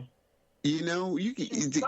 That was her first love. That was her only love. She didn't. Yeah, but my God, you cannot go back to Themyscira, Paradise Island. You're stuck here. This world is crazy big, and you can go anywhere you want to. You ain't gonna find another Steve Trevor. You ain't gonna find a Dwayne Trevor somewhere. I'm serious. So let me get this right. So what you want Diana to do with Dwayne Trevor, who I'm assuming is somehow related to Steve. You want her to do what Captain America did, and have a thing with Peggy, and then get with Peggy's niece. You wanted to kind of keep it in the family like that. I was thinking that Dwayne Trevor was a black guy. Oh, you think she get with her brother? Ishmael Trevor. Ishmael. Oh, you think she's getting with a brother? Wow. Or even listen. I don't care. Even Ying Trevor, I don't care. But it's got to be a Trevor. But for her to go through all this stuff, all these decades, I'm like, you're kind of an asshole, dude. Did you participate? Well, I mean, listen, let's keep it 100. She's not exactly a very good friend to Kristen Wiig in the movie anyway. It's not like she treats her the best anyway. Wait. She's not a good friend. Period. Yeah, no, she's not. She's not a good friend. She's not a good person in this movie outside of her heroics. Like, just her as a normal person, she's not a good person. She doesn't have to be a good friend to anybody. But she could be. I don't think they were friends anyway, though. You can't say that she wasn't a good friend. She's acquaintances. They were acquaintances. They only hung out that one time.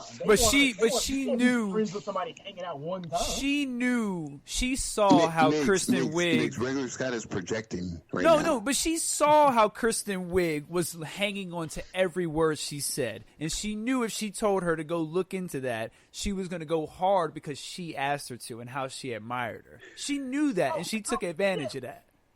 Yeah, well, I don't think she took advantage of her. I just think that we work together. We're both into this. I know that you're into it too because you're kind of, you're on some nerd stuff like me also. So yeah, I think they use that. But I don't think she manipulated her. And then the way she spazzed on her, and then the way she spazzed on her when she gave the rock away, I thought that was kind of harsh too. Like she spazzed on her when she gave the rock away. I thought that was kind of harsh. You know, I felt like she caught the short end of the stick a few times. Yeah, but dude, you got to think about it this way though. She was just going, I don't really relate to you humans and you people. I see that you're trying to reach out to me. My nature is love. So here, occupy yourself with this. This is good. Do that. She has no obligations to be anybody's friend. Yeah, but we're past that part. We're at the rock part now. No. We moved past that. To chime in. So I didn't know you needed to. I wanted to bring that point up. Didn't know you needed to. I mean, I think the thing with the rock, I think that her sense of urgency and her trying to be a little more stern with that was when she realized what it actually was when they went to the office and she seen the ring and seen the inside of the what was scribed in there, because initially she only saw the outer part of the ring and what was written. They didn't see the inside because the stone hadn't absorbed into dude yet. So when she seen that, that's when it was kind of like, oh shit, this isn't no joke here. I gotta do something about this. This is bad. I think that's why she was a little bit more stern with it. I don't think she was trying to be mean or anything, but it was just like, well, wait a minute. This thing's bad. I need this back. You just gave it to this dude he's a freaking, she didn't like Maxwell Lord from the jump anyway. She was straight madness. If you were when him and Cheetah were kind of, they were kind of flirting and stuff, she straight up came with the cock block. I was like, oh. Yeah, she wasn't impressed with the charm. Oh, well, I was not. Straight up was like, oh, so you're leaving now, right? Yeah, time to go. Like, dang. So what about the fight scenes? What are your all's thoughts on the fight scenes or lack thereof of fight scenes? There wasn't. What fight scenes? I saw a rope hit a bullet, and that's all I remember. There's action scenes, but too many fight scenes. I mean, the Cheetah Wonder Woman fight didn't last too long. Hopefully, we get more of that, because that was kind of I wouldn't say it was a waste, but it was just kind of a missed opportunity to give us an epic fight scene with them. It didn't last too long. I mean, even the whole armor thing was kind of a throwaway. The strongest armor ever made, and she is just going real crazy. Just tore through it. Apart. Yeah, just torn it apart like it was nothing. And I was like, wait a minute, man. Like, what is that all about? A bunch of barbarian Viking dudes couldn't get to that armor. Thousands. Possibly millions. Well, but this crazy cheetah was going cheetah on her and was doing it. With her bare hands. Yeah, because what people have to realize is, like, the armor has nothing to do with Wonder Woman's strength. That armor is just strong armor. That's why she wore it. So I'm like, well, how are you getting through this, dude? I mean, it was no problem either. They showed the one part where it looked like a whole bunch of Spartans was attacking. What's her name? The one who Astria. I forget what her name was. Is it Astria? Anyway, yeah, something like that. When Diana was talking about how, she had to, they came and they had to fight her, and she had all those men around her.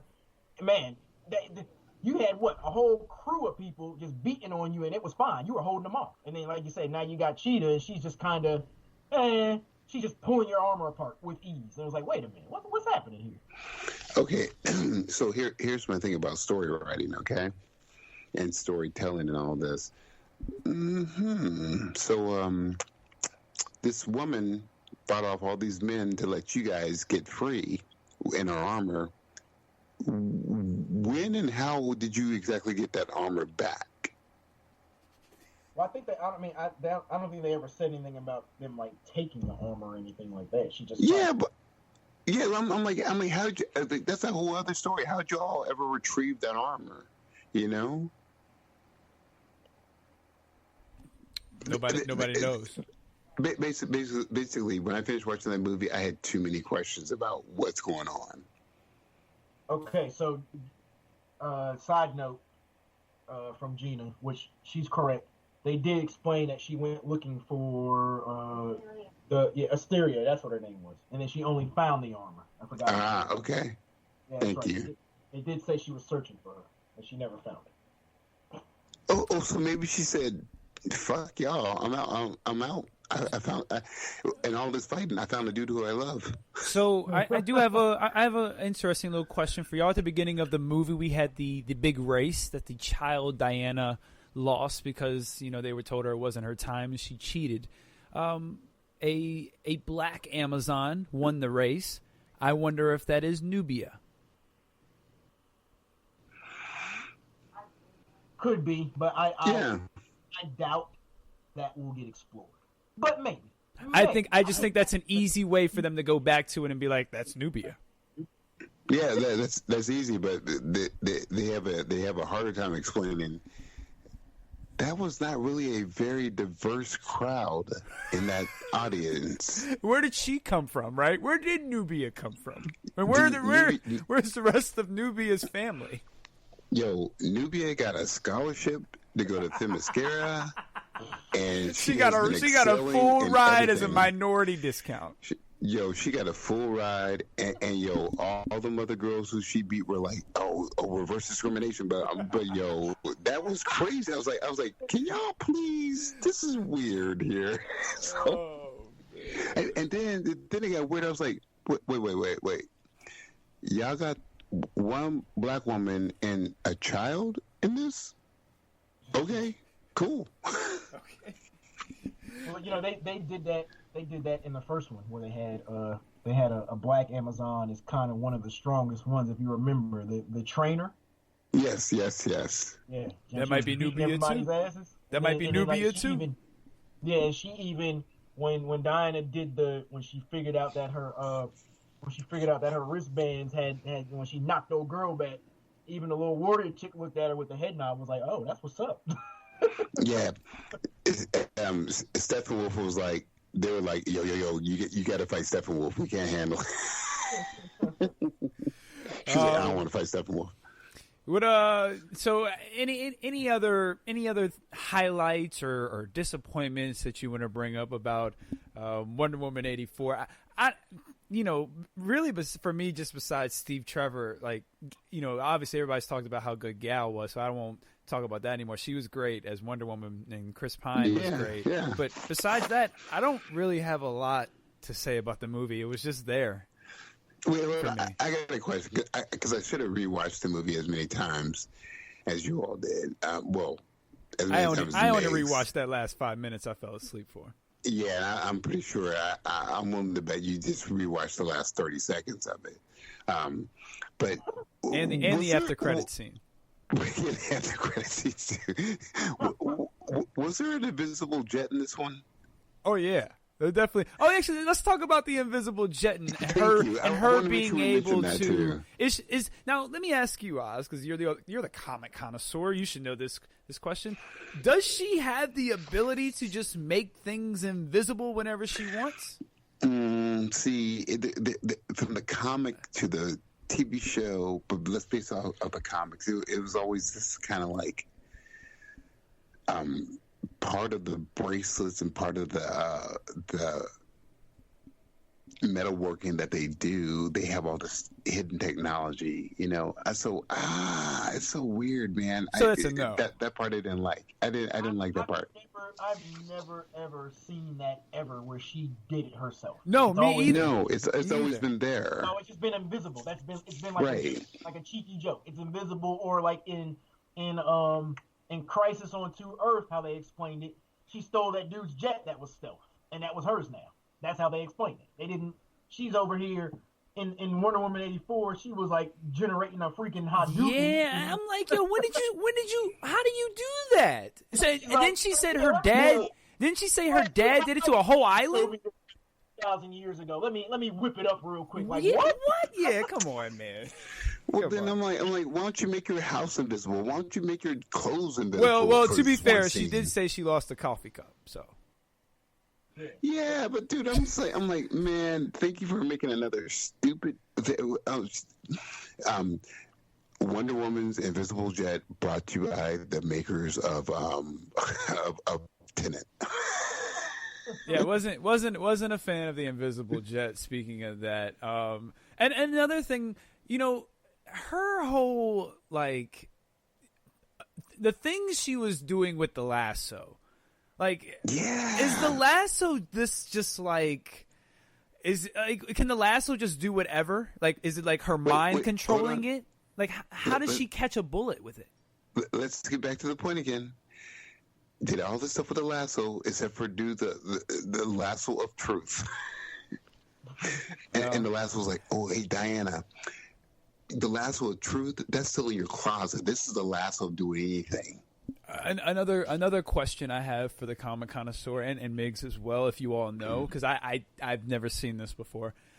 Is the lasso capable of projecting memories and images to the person as well? Well, but the lasso of truth, the whole purpose of it is to like kind of be like a Charles Xavier to you. So yes or no? I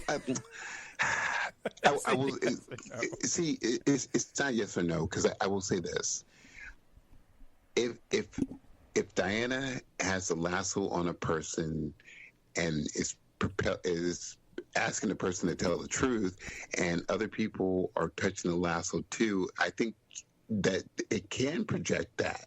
So she can project her memories and stuff to somebody.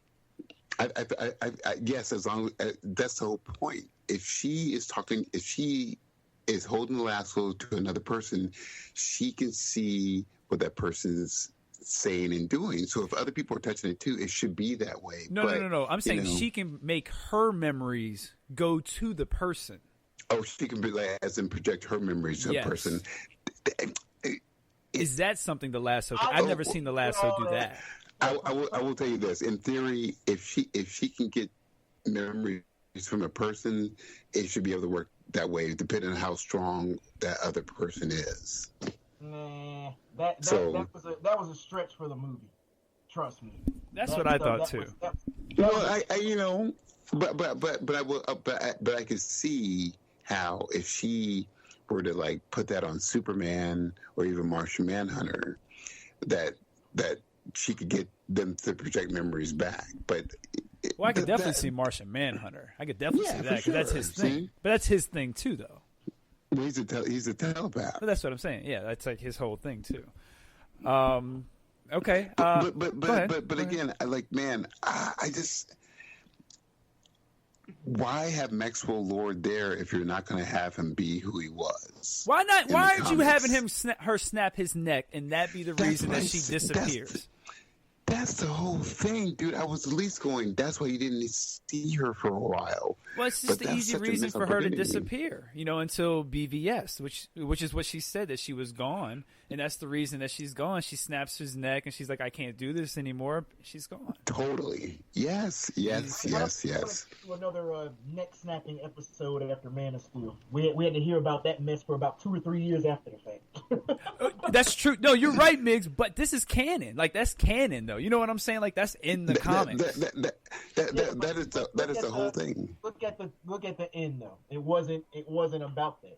It was about love and compassion and defeating that with this. This wasn't about brute force or strength or anything like that. I mean, it should have been. It should have been. She stopped that. She was in the corner crying. I know. She was in the corner crying on the ground. She could have got up. She could have probably went over there and whooped his ass. She should have. Yeah, but she didn't. She was upset. She was emotional. She was seeing all this stuff happening with all these people and them not wanting to change at first, and it messed her up. It was like, whoa, like, hold up. That's what I'm saying. Like, when I watched this again, it was like, okay, I get this now. I get this emotion here. It's a lot overwhelming. So that's why she's, like I said, she could have got up, but she sat in the corner and she was dropping tears and she let out a real emotional response, and then that's what the people recognized. And it was like, oh, okay, we got it. Wasn't let me whoop this dude's ass and snap his neck. because that wasn't going to change the people. Well, I still think that's just like bad story writing. But so if the first movie, I feel like the maybe the themes are trying to get set up. Like the first movie is love.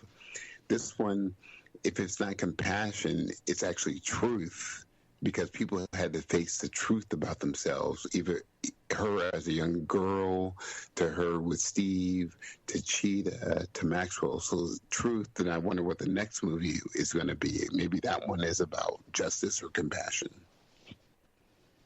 Well, that third movie better go hard. It has to. The third movie owes us a great fight scene. Oh yeah, definitely. The third movie owes us 2 No Man's Lands.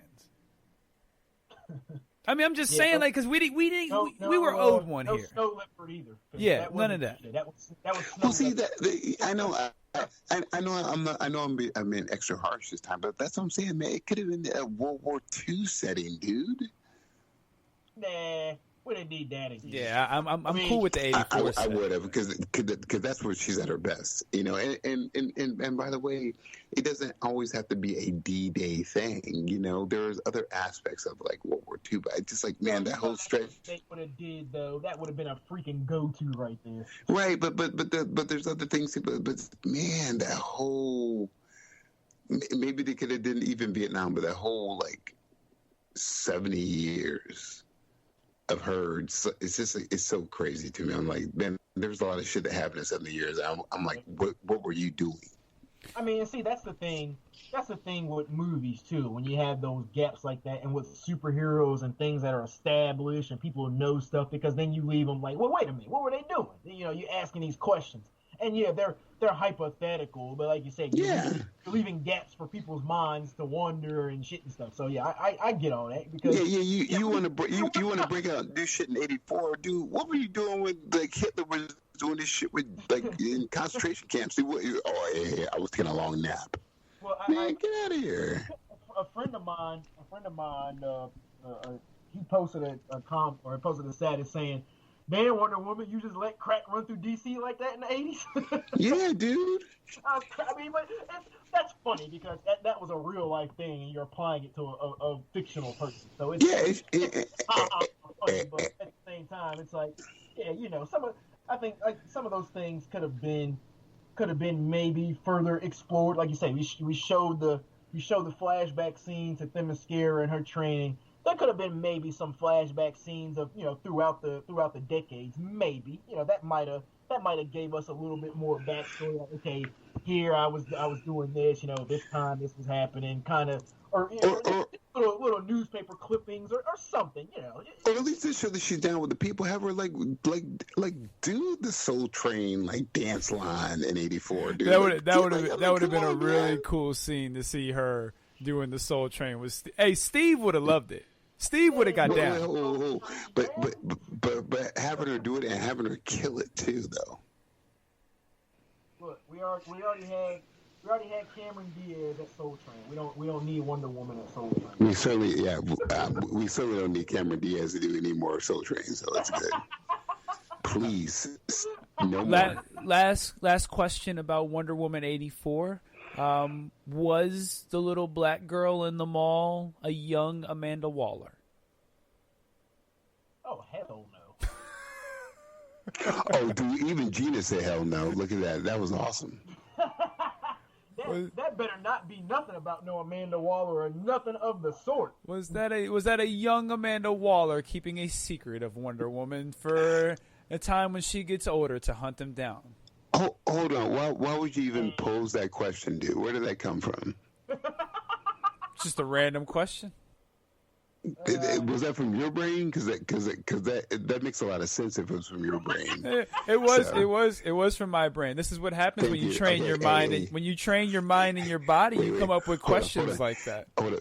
Let's be very precise. That is exactly what happens when you don't train your mind and your body. You say stupid shit like that. Yeah, there's that too. Let's get to our final blow. Migs, we appreciate you being on. This was a lot of fun. Hey, real quick. If it's not Amanda Waller, name another black female in the DC universe. We could go with John Iron's wife. See, but we could go with John Iron's wife. Somebody else. We could go with Jon Stewart's mother. Hey, Ray Scott. It was a young Vixen. We could go with a young Vixen. We could go with a Bumblebee's mother. Maybe a young, maybe an Ike, a young Ike, someone related to Icon in some way. You know, one of the Icon's in-laws. You said it was Jon Stewart's mother. With the one black person that had some screen time, okay? Y'all gotta chill. I'm just trying to give her a backstory so we can actually have a black person in the next movie.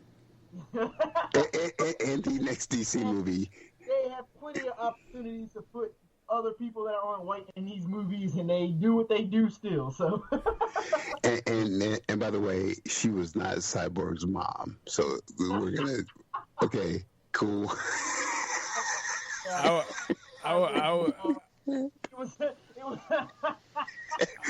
was thinking of probably going with like. It was not Ray Fisher's mother, so it's okay. I was thinking of going with like maybe Bronze Tiger's mom. Deadshot's mom, right there.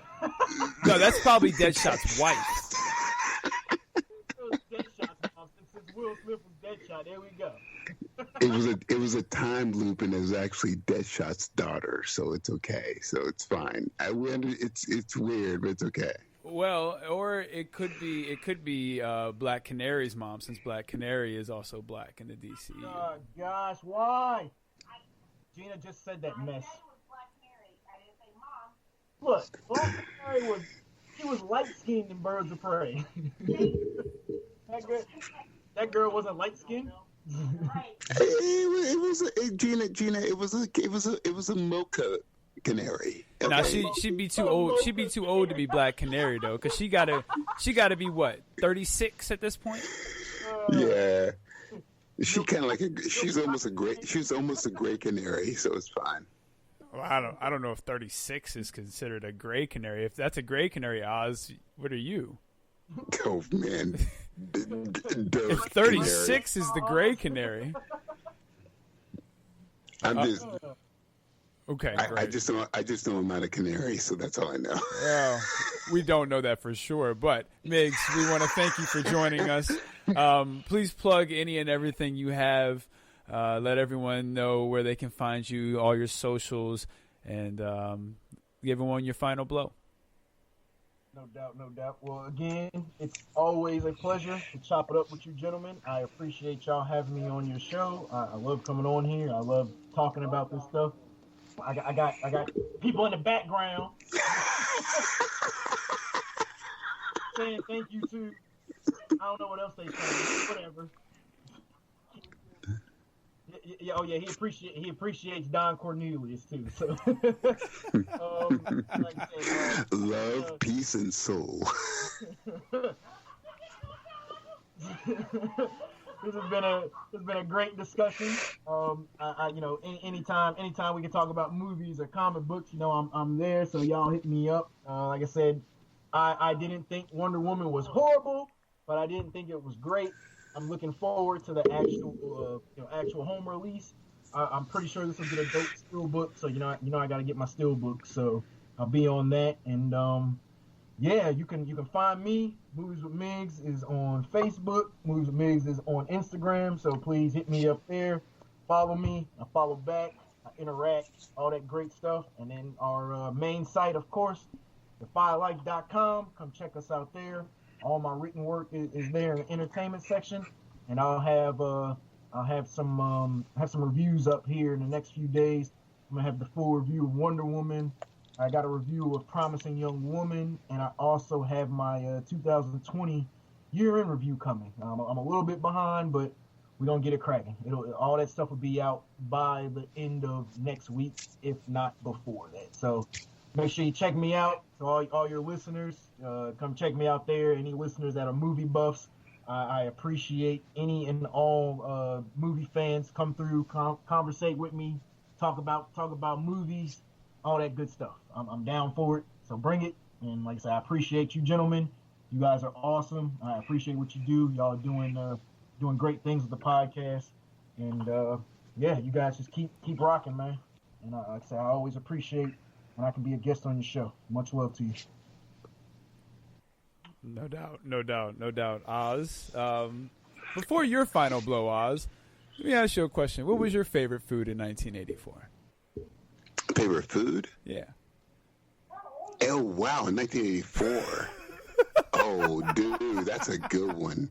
Hey, one big thing before Migs, it's always a pleasure to have you on, man. And we love it. We appreciate it. Your insight is just it's brilliant as usual. Now, 1984 food, man. All right, listen. I'm gonna keep it 100 for everybody, and I'm not gonna apologize. Like I'm not gonna apologize for Polar. It was probably a Wonder Bread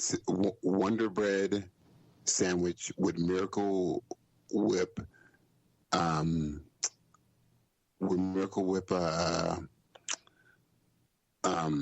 dressing with cheese, and that's it. And then every once in a while, I would grill it, and think that was delicious until I realized Miracle Whip was just sugar and mayonnaise together. And then I developed a lovely, but well-deserved hatred of mayonnaise. So, well, mayonnaise is disgusting, so I'm all for man, it. Dude. I ain't never heard somebody say they ate a grilled cheese and mayonnaise sandwich. Oh, dude. Dude, listen to me. Not just mayonnaise, but grilled Miracle Whip, okay? Oh, my God. Now, by the way, I nearly burnt my house down twice, probably in 84, 85, but that's okay. I'm sure Pop won't happy about that.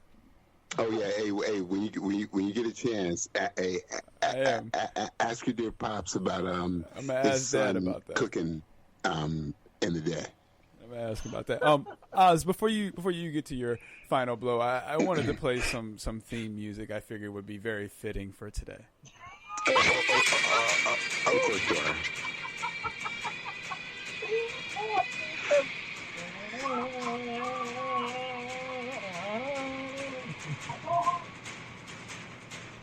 Go ahead, Oz. What you got for the final blow?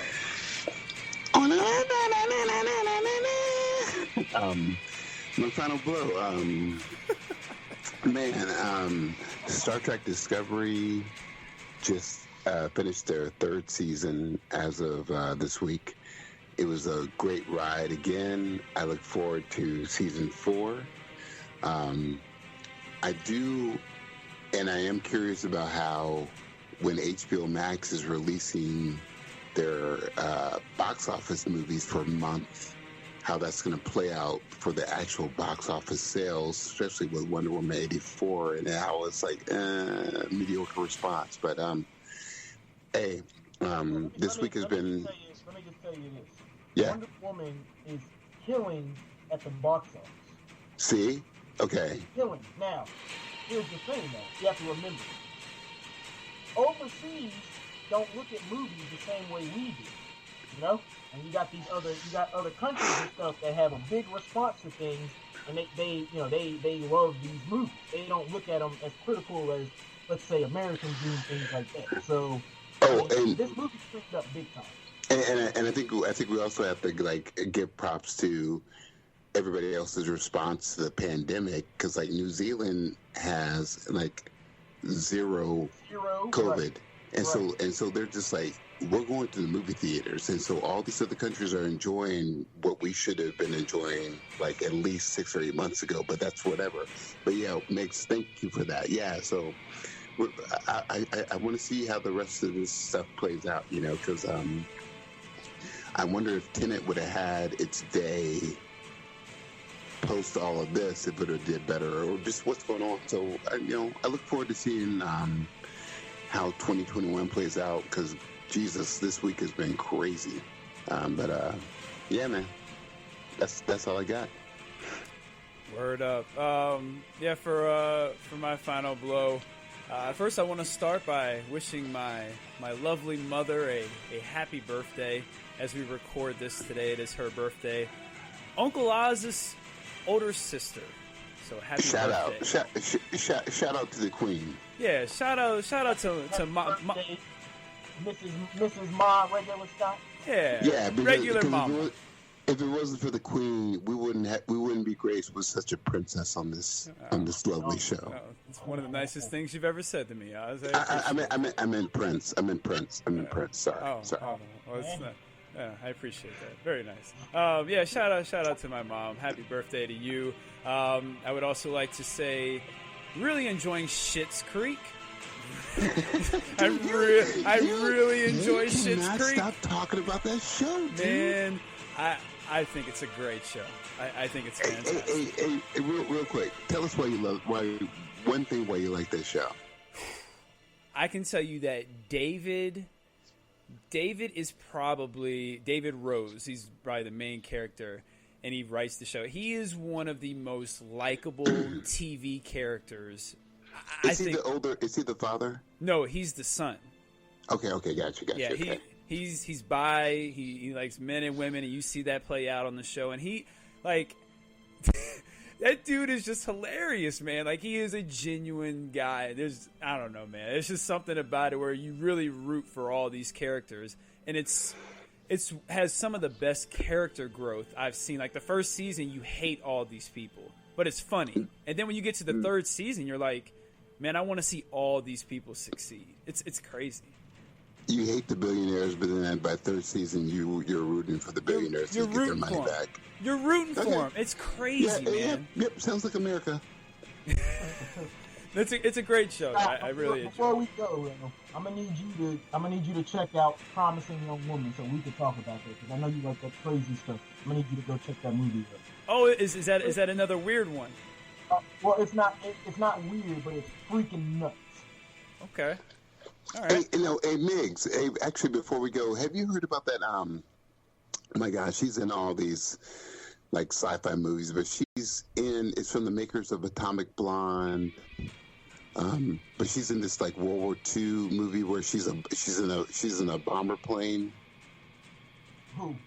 Oh, I think it's coming out pretty soon. I'll have to get the title for you, but I was wondering if maybe you haven't seen it because it maybe hasn't come out yet. But that thing looks crazy. Yeah, you have to. Who's starring in it? Oh, dude, I gotta get it for you because she looks like Dakota Fanning. You talking about old girl from Kick-Ass, right? Oh, wait. Chloe Dude, Moretz Grace. Yes, and you are a genius. Her. Talking about she's got some movie out I seen that was. Yeah, it's monsters in World War II. Yeah. I heard about that. Hey, yo, it looks bonkers, dude. I think I'm gonna have to like watch that. Shadow in the Clouds. Yes. Yeah, I seen the thing, but I'm gonna have to check that out too. Yeah. She's got. It's like a spirit like on her bomber plane or something like that. Yes, dude. That's dope, dude. All right. Dude, just the fact that they have a woman pilot for World War II, I'm like, oh heck yeah, what is this all about? Yeah, she seems to be wanting to kick some ass. So. Oh, there you go. There's two movie recommendations from Movie Man Migs, and I suggest you follow them. Yeah, we definitely, because the last movie you recommended that I followed was Midsommar. That was one I was really on the fence about. I always go back to that one. Oh, you love that one, and it's one of my favorite movies of all time. So, dude, that movie's freaking crazy. Dude. Oh, it's nuts. It's just insane. Yeah, it's nuts. But so yeah, I will definitely check out Promising Young Woman.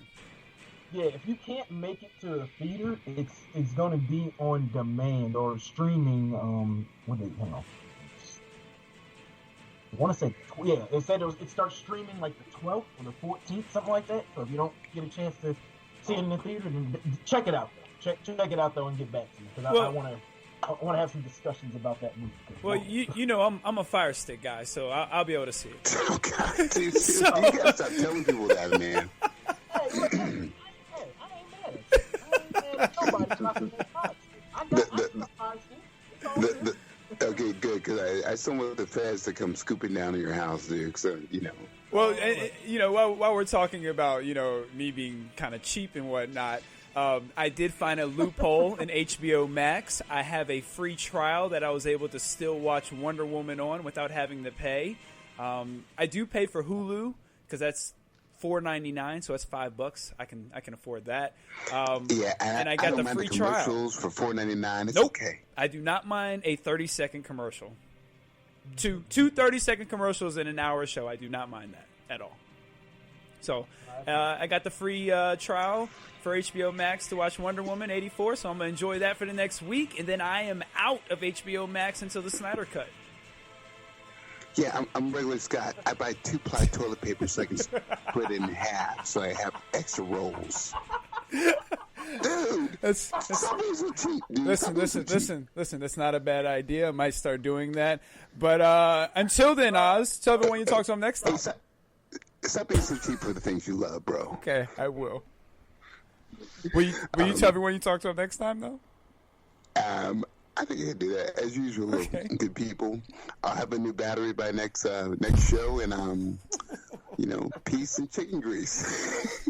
Yeah. Make sure you follow us on Twitter, Need for Marvel vs. DC. Make sure you follow Movie Man Migs on Facebook and Instagram. Email us, needformarvelvsdc @go2filife.com. Y'all have a good time because we're gonna have a good time until we talk to y'all next time. Peace. Peace. Nobody asked you to do that, Oz. That is not your thing. Peace. God dang it. It's my thing. I do that.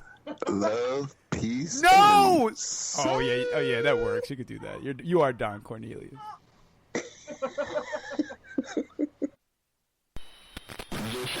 Defy Life. You know, what you doing on a Sunday?